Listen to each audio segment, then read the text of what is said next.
thanks to who's dialed in this morning. Definitely appreciate your attendance. We're definitely excited to go over, introduce PCAS or Priority Control as a service. And so that's what we'll be here introducing. And as Andrea mentioned, any questions that you guys have, we'll collect them in the chat and we'll address those questions towards the end of the presentation. But with that, let's go ahead and get started. So just a brief outline of the agenda for the presentation this morning. We're going to talk a little bit about the benefits associated with having safer emergency response. So at this point, preemption, emergency vehicle preemption is something that Global Traffic Technologies as an organization has been doing for many, many years. And I want to talk about some of them, or just emphasize the benefits associated with EVP. And then we'll be getting into the main crux of the presentation, which is Priority Control as a service. It's essentially a new way to offer emergency vehicle preemption to our customers that's designed to be effective, and it also avoids some of the constraints, particularly budgetary constraints, that municipalities or potential customers can run into when they're considering EVP as a solution. So to start off, crashes are a reality, and it comes as a surprise, particularly when we talk about fire rescue vehicles, ambulatory vehicles, and police vehicles as well, that the biggest source of fatalities for a lot of public safety officers are simply crashes. So leaving outside the dangers that they face on the job, just doing their normal roles, actually getting to the site of an incident can be pretty perilous. And so when we talk associated with emergency vehicle prevention, getting the green light quickly and effectively to get to the destination of an incident, getting to the destination is a huge issue. And that's one thing that I like to emphasize whenever we talk about EVP, just because it's not necessarily clear immediately that this is also a benefit. So we always talk about getting there faster, but getting there safely is a huge concern as well. And it's definitely something that EVP is designed to address. Again, GTT as an organization has been doing emergency vehicle preemption for 50 years now. And we're definitely the market leader with this technology and with this new model that we're offering to customers. It really facilitates implementing EVP in a lot of places that may not have had access due to budgetary concerns. So overall, big issue with vehicle crashes that can be solved with implementing EVP as a technology solution within a given area. Lots of different collisions involving fire departments in particular. You can imagine that with a given area. Lots of different collisions involving fire departments in particular. You can imagine that with a huge fire truck, the risk of injury to either the driver, the passengers within the truck, and passengers on the road who may run into these trucks is greatly increased as opposed to smaller vehicles. And so again, it's a huge concern when we talk about getting to destination safely, trying to avoid accidents. Another issue that is adjacent to this is that there are insurance costs associated with these accidents. So again, lots of benefits in addition to getting emergency vehicles to a destination faster associated with EVP. And again, these benefits are something that is going to be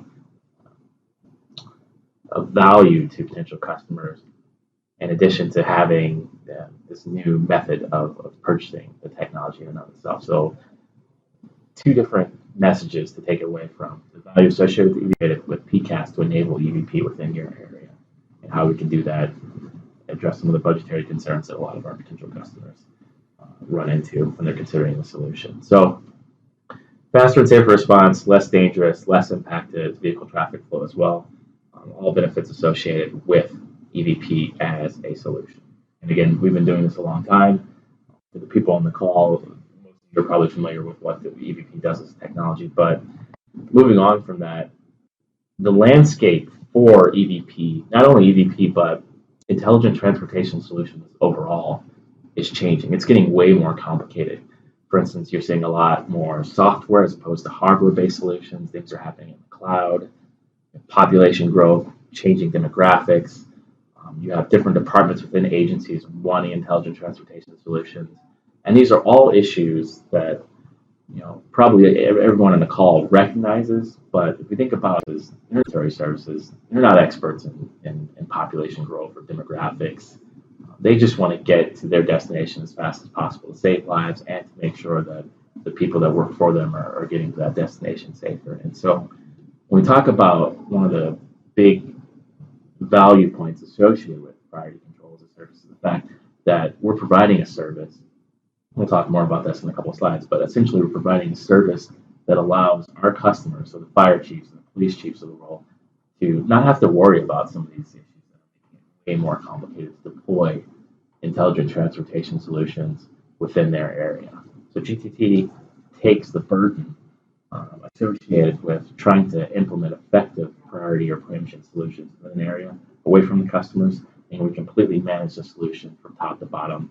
And the only thing that our customers have to worry about is the fact that they're going to get a green light when they need it to get to their destination safely.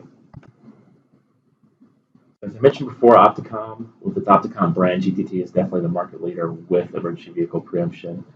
And the last, if you look at the bottom of the slide, turnkey services and management is really what we're here to talk about today, specifically in the context of priority control as a service. So what I'm kind of leading up to it, but what is priority control as a service exactly? What we're doing here is offering emergency vehicle preemption as a service. You can think about it as the same way that each person here pays for electricity in their homes every month. So instead of what's typically done, which is an upfront capital expense to purchase the equipment associated with emergency vehicle preemption within a particular area, we're offering it as a service. So all of the hardware, software, services that are necessary to get EVP up and running in a given city are provided by GTT and our extensive dealer network. So again, to the end user, to the customer, the police chief, the fire chief, the only thing they have to worry about is paying their EVP bill every month. Everything else is completely taken care of. So again, all services, hardware, and software associated with getting EVP up and running. And we do this instead of an upfront capital expense, which can be pretty large depending on the scale or the size of the deployment. We do this as a monthly recurring payment. We can also do annually recurring payments. The term of the payment is flexible.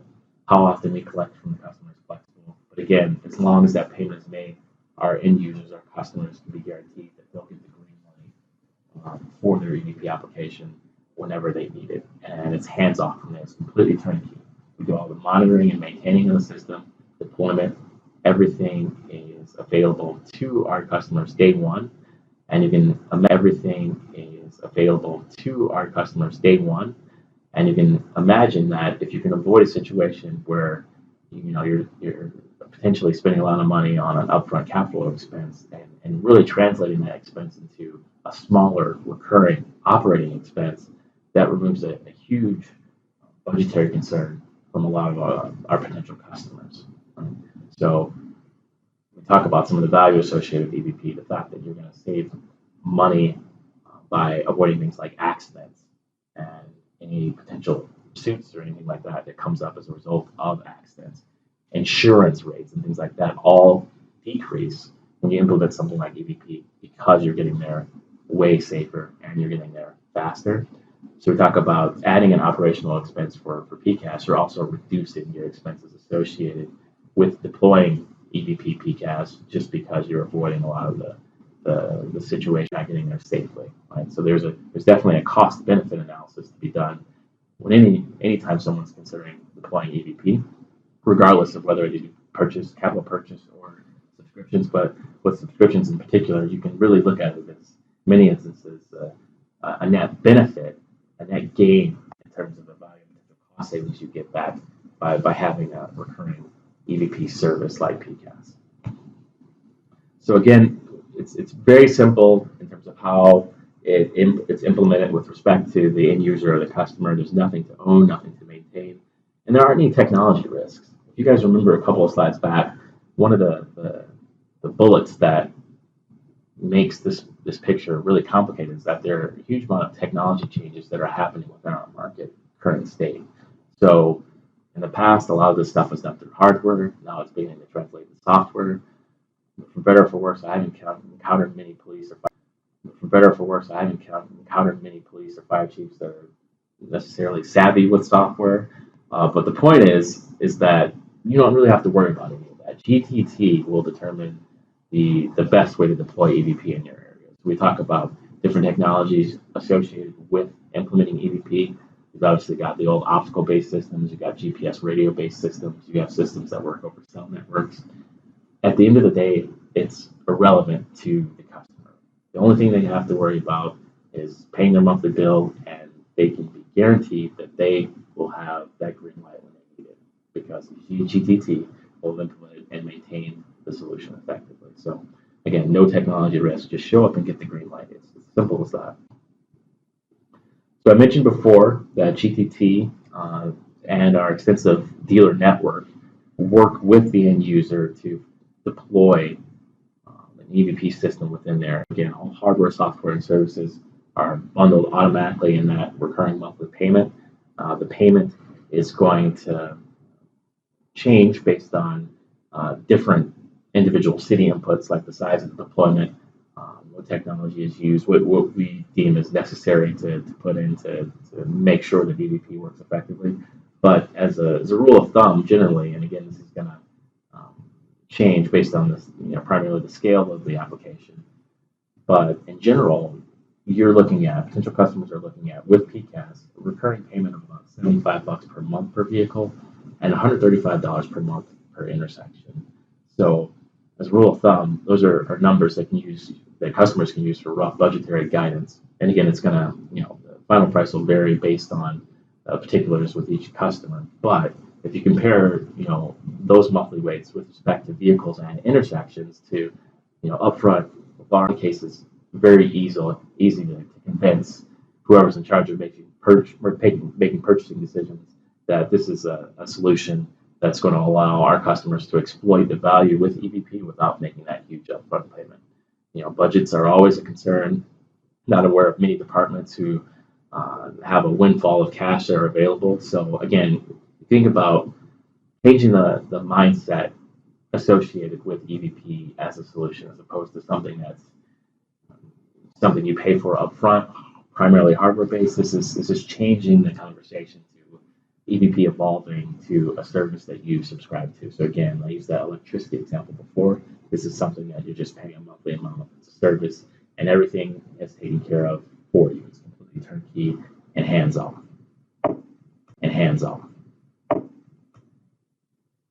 So we have been selling PCAS, or Priority Control, as a service for close to 2 years now. We've done slow releases in several different areas to vet the concept and just get customer interaction engagement to see what people think about the concept in and of itself. And it's gotten really great reviews. The biggest point of feedback that we've got, biggest positive point of feedback that we've got is that, again, removing the burden of trying to go out and find capital dollars in the short term to implement EVP is huge. So if you think about how departments, not only within the public sector, but everywhere, approach buying technology like laptops or printers and things like that. Typically, these are done, they're not purchased outright. There's a recurring payment associated with it. And when that term is over, you hand over the equipment and you get new equipment. We can think about what we're offering with PCAS along similar lines. So again, this is a service that you're paying a monthly recurring or annually recurring payment for, and then you're going to get that service. And when you if you decide that the service is not meeting your needs, we haven't had this happen yet, but say if you did decide that, if you don't want the service, you simply stop paying for the service and GTT handles the rest. There's no need for ownership associated with the hardware and software associated with a PCAS EVP deployment in your area. And again, it's completely turnkey and hands-off.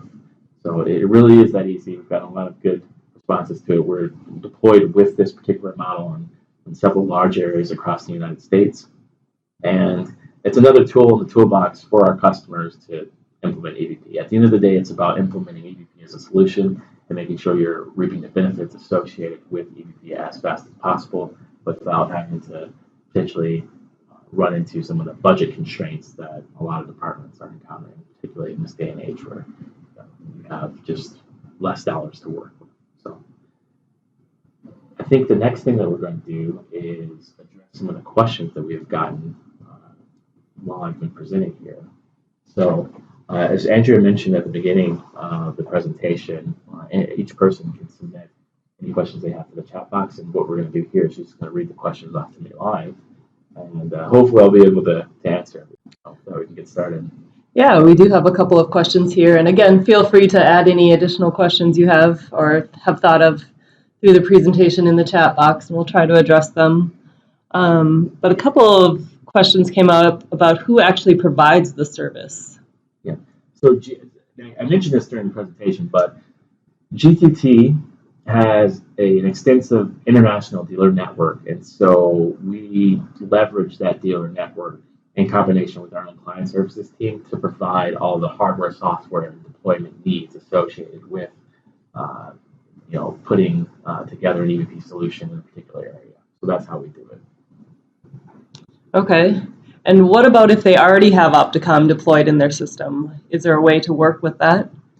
Yeah, so customers with existing Opticom deployments, we definitely support adding those deployments to a PCAS. Go about addressing the particulars associated with it. For instance, one of the services that we provide, particularly on the front end with the PCAS, still are site surveys where we're going and taking a look at the vehicle intersection landscape, what existing hardware might be there, and in instances where there's existing Opticom hardware, if it's still working, that's definitely something we can look at in terms of adding that to the subscription as opposed to deploying new equipment outright. Along those same lines, if they have a mixed system right now of both IR and GPS, would we also be able to accommodate those technologies? Yeah, so in terms of mixed systems, if it's Opticom, then that's definitely something that we can look at. It's really going to depend on whether or not if we talk about optical technology in particular, one of the big challenges, and again, this is something that's addressed with PCAS, but one of the challenges with the older technology like optical is that in a lot of cases, the equipment isn't maintained, right? So in the past, through capital purchases and things like that, our equipment is deployed and the customers don't effectively maintain it, and for whatever reason, it's not working. That's something that we sort out with that site survey that I mentioned before, but if it's working, it's something we potentially add to the subscription, absolutely, as long as it's an Opticom product. One of the, when I started with GTT a few years ago, one of the funniest anecdotes I heard from my boss actually was that, he went out to a customer and, they were saying, well, the system works about 50% of the time. Sometimes we have the light, green light, other times we don't. And it turns out they hadn't been maintaining the system. And so when we talk about green lights, it was pure chance. Right? So that's where the 50-50 breakdown was coming from. Again, with something like PCAS, you don't have to worry about that because GTT and its dealer network, we work together to take ownership of the maintenance of the system. So again, if there are any issues, we are proactively looking at the equipment that's deployed within a given area to make sure make sure that it always works. It's a good point about the technology. Could you talk a little bit about how, if technology changes or if there's a newer solution out there, how does that get implemented with this solution? Yeah, so the biggest selling point with respect to the technology platform used to deploy EVP is that customers don't have to worry about it. So GTT is the experienced leader with EVP solutions for the past 50 years. We know how to deploy this technology effectively. We know how to maintain it effectively. And so from the customer's end, it doesn't really matter what we use to implement EVP as long as you get EVP. So that's our perspective with respect to PCAS. Don't worry about it. We will deploy the most effective solution based on our experience in a given area. That's not to say that the customer has no input. If they want a particular platform, we'll make sure that they have customers with green lights so they can get to their destination safe and fast. And regardless of the platform that's used, we're going to make that happen. Good point. And we're always working to create better technology, so improve their performance all the time. Absolutely. You mentioned, along with your story, about how they weren't really sure if they're getting green lights. Can you talk about some of the reports that are provided with PCAS? Yeah, so a part of every PCAS still, there's a proactive maintenance and reporting function. And so essentially what that involves is providing every PCAS customer with a report. The cadence is up to the customer how often they want to receive these reports. But what it essentially is going to state is, it's going to prove the fact that the system is working. So the inputs that we're sending to the controller to actually make preemption work, we can provide reports to demonstrate that that's happening every time it's requested. And with PCAS, there's a standard set of reports that we typically include. That's not to say if there are specific types of information that the customer is looking for that, because each deployment is a little bit different, we work with our customers on the front end to provide them with unique reports that they need to see to prove that their preemption system is working. So again, that's something that comes automatically with PCAS. It's not something that you have to, break out the data and prepare reports yourself. That's something that GTT can work with the customer to craft and provide at a regular cadence to demonstrate the value associated with the EVP system in their area. So if their boss came to them and said, is preemption working? They could pretty much answer that. Absolutely. Where it's been harder in the past to do that. Absolutely. Mm-hmm. One other question is if they could start with just one corridor, maybe a problem corridor, and add on in the future? Yep.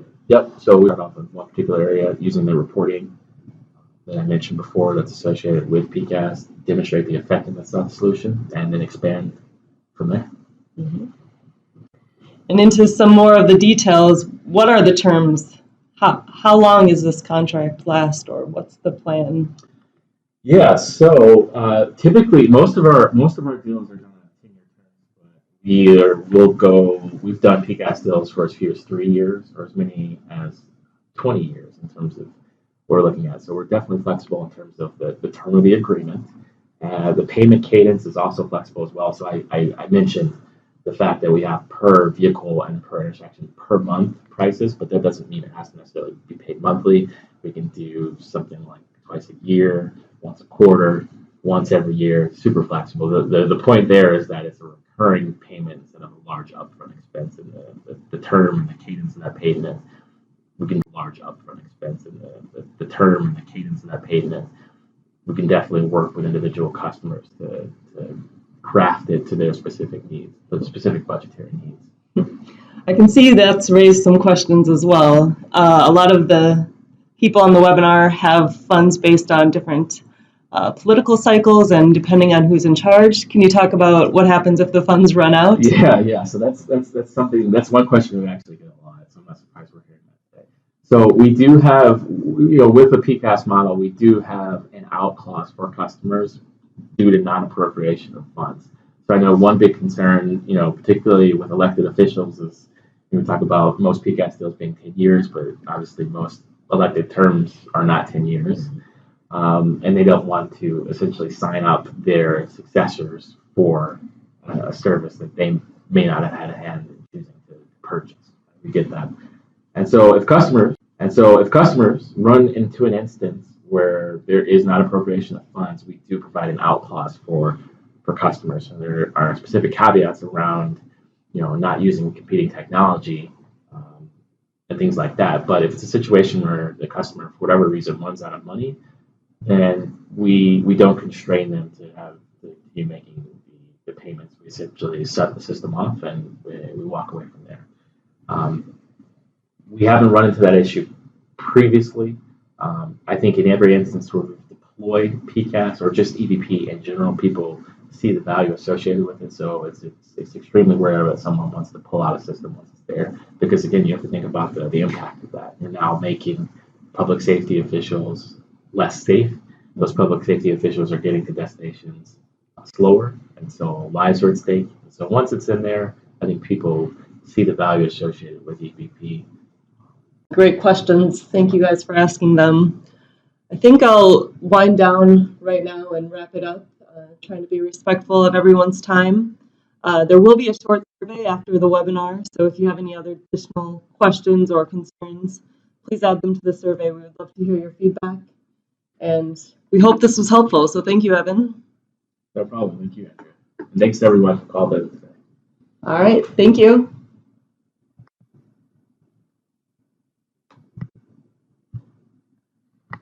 Thanks for using WebEx. All right, good So job. Give me any additional questions? No additional I thought we came up with questions. that list then. Yeah, It was really exactly. awkward.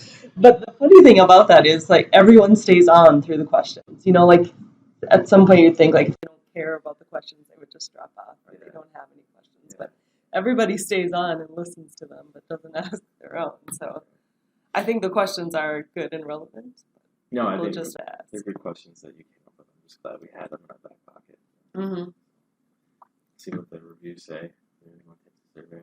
Yeah, and I don't know about the existing equipment too. Like, more people, like, it seemed like maybe I could have come up with a few more questions around those points, but like, if they don't care about them or you Yeah. don't see interest, like I was like, oh, this has brought up some questions quickly, right? Some red Right. flags. And, That was a pretty smooth transition on the that appropriation clause stuff. yeah, I like that. yeah. I like